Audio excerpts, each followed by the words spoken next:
we have done with volume over time, mass over time. There is another one in which we have what you call density. Everybody knows that density can be calculated as mass over volume. Now, having known that, you see, density is equals to mass over volume. Therefore, we consider the D1, D2 aspect. If we consider D1, D2 aspect, what do you have?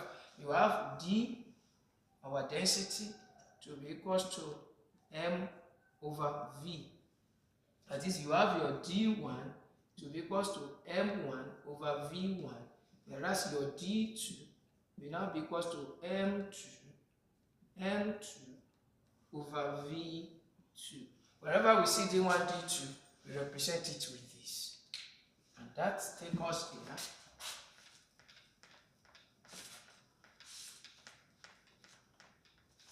That takes us here. We have what?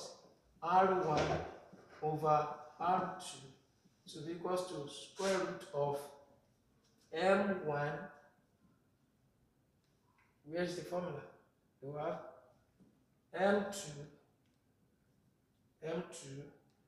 V2, M2 over V2 divided by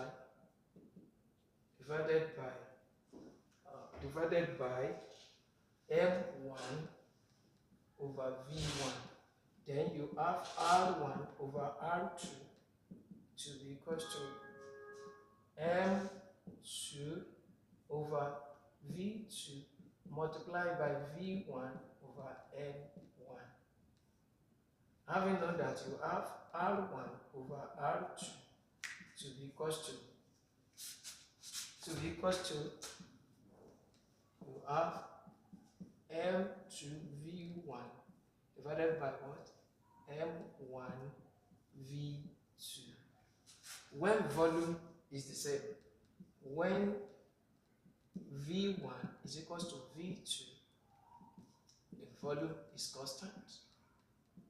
Volume is constant or the same in the question given to you. The formula to apply is R1 over R2 to be equals to square root of M2 over M1. This is formula 5.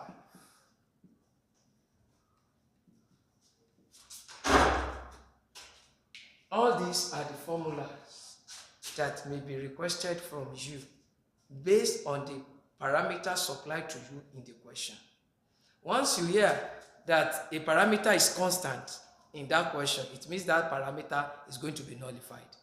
You go for the formula which does not have that parameter. Is that clear?